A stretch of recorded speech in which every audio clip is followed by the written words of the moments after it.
In this example, we're going to look at finding the center of mass, or the centroid. Both of those words mean the same thing. For a solid of constant density, and we refer to that density as delta. So this solid of constant density is bounded below by the disk, x squared plus y squared less than or equal to 4. So this is a shaded in circle inside the radius of 2. And that circle, that region R, is in the plane z equals 0. So that's my base, is this circle. And then the paraboloid z equals 4 minus x squared minus y squared. So that's a paraboloid opening down with its vertex up at 0, 4. So let's just sketch our region so we know what we're looking at. So down here in my XY plane, I have my circle of radius 2. And then the paraboloid is coming up and then down. So we have this paraboloid that kind of looks like this. All these circles, circular paraboloid opening up. And as I said, that vertex is at 0, 0, 4. Okay, so we want to find that centroid, or the center of mass. And this is kind of a unique example because it is perfectly circular, right? So we know the center in the xy plane, x bar and y bar, that's going to equal 0, be here on the origin. So it's going to be somewhere on this z-axis as we travel up, okay? So as I just said, by symmetry, we get to save some work, and we say that x bar equals y bar, and that is 0. So let's find z bar. That'll be our first algebraic step here, to find z bar. And in order to find z bar, that means we need the first moment around the xy coordinate plane. Okay, so our formula for finding that first moment, that's going to be the triple integral. And we need to determine our bounds. I'm going to leave some space for that. And then I'm going to have z delta, and then my bounds dz, dy, dx. So what is my z, right? Z being my first one. What are my z's going to be bounded between? The bottom is going to be z equals 0. And the top here is going to be that paraboloid. So we have z equals 4 minus x squared minus y squared. So we're going to integrate that. And then my y values, my y is spanning from -2 to 2. And my x values are also from -2 to 2 because it's circular. So that's our setup to find our moment about the xy coordinate plane. Now, delta represents the density, which we haven't been given a density, but that's going to be a constant value, right? Density is mass per unit volume. So density can eventually move out into the front. We can leave it here however we want. So I'm going to go ahead and do that. We have density. I've got -2 to 2, -2 to 2. Integrating z with respect to z, I have z squared divided by 2, or times 1/2, and I'll go ahead and pull that 1/2 out into the front. So now we have delta over 2. That would be, we need to evaluate that from z equals 0 to z equals 4 minus x squared minus y squared. We have dy dx.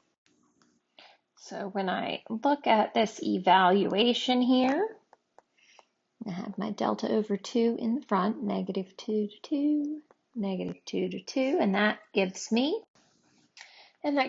4 minus x squared minus y squared, and then minus the 0 we don't have to write. Notice this is going to be quantity squared, dy dx. And clearly we can continue to do this in rectangular coordinates. We would need to FOIL all of that first, and then we would have quite a few terms integrating with respect to y and x. It's fairly easy, it just is more labor intensive, I would say. So the one thing we always want to talk about when we recognize that we have something circular, we might want to convert to polar coordinates. And in this case, it does simplify our calculation. So this becomes, we have delta over 2. I'm going to leave room to change my bounds, but minus x squared minus y squared, that's 4 minus r squared squared. When we change to polar, we include that r, the extra factor, and then we have dr d theta. My radius bounds and my theta bounds, going back up to our picture, thinking about this circle in the xy plane, my radius goes out from 0 to 2, and then theta, we're going all the way around this circle, so from 0 all the way around to 2 pi. So I've got 0 to 2 pi for my theta, and 0 to 2 for my my radius values. If I FOIL and distribute that r, that's 16 minus 8r squared plus r to the 4th. I now have delta over 2, 0 to 2 pi, 0 to 2. That would be 16r minus 8r cubed plus r to the 5th, dr d theta. So now these terms are pretty easy for us to integrate. I have 16r squared over 2, 8r squared, minus 8r to the 4th over 4, minus 2r to the 4th, plus r to the 6th over 6. And we'll need that to go from 2 to 0. Those are my r values, and we have d theta. So plugging in 0 is going to go away. Plugging in 2, theta over 2 from 0 to 2 pi. The value I get in here, 8 times 2 squared, 8 times 4 is 32, minus 2 times 16, so minus 32, plus 64 divided by 6. So 64 divided by 6 turns into 32 over 3, and we need to integrate that with respect to theta. So I have delta over 2, and then I have 32 over 3 theta. We need to evaluate that from 2 pi to 0, which is delta over 2, 32 over 3 times 2 pi.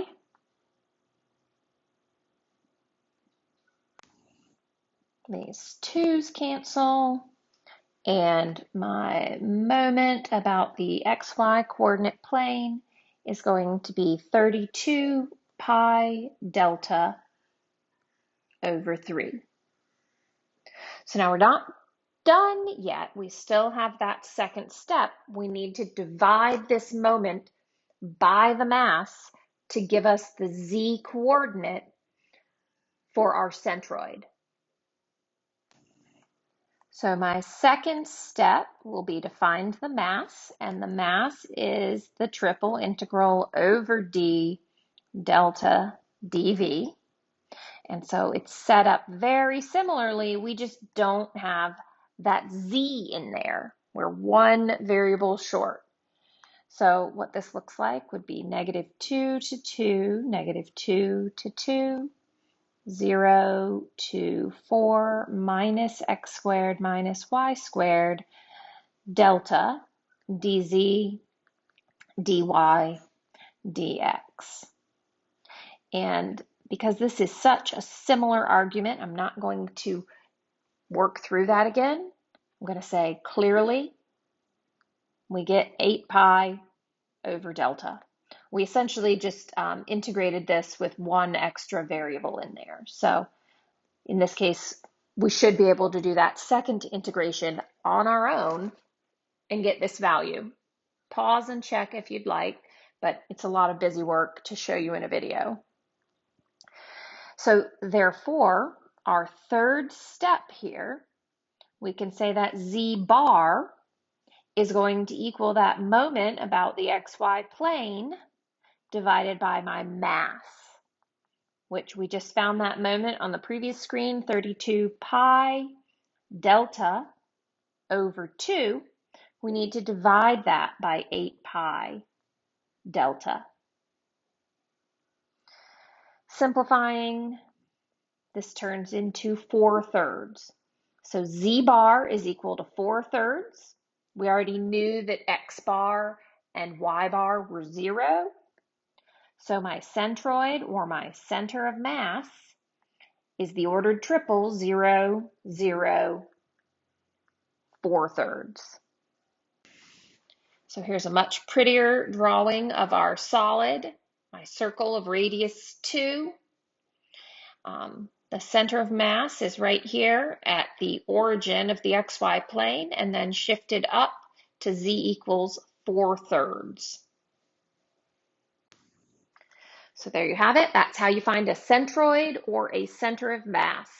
Now, this problem was significantly shorter. It could take probably a pretty long time for you to work on if you had to find all 3 x bar, y bar, and z bar, and that would be doing essentially 6 triple integrals.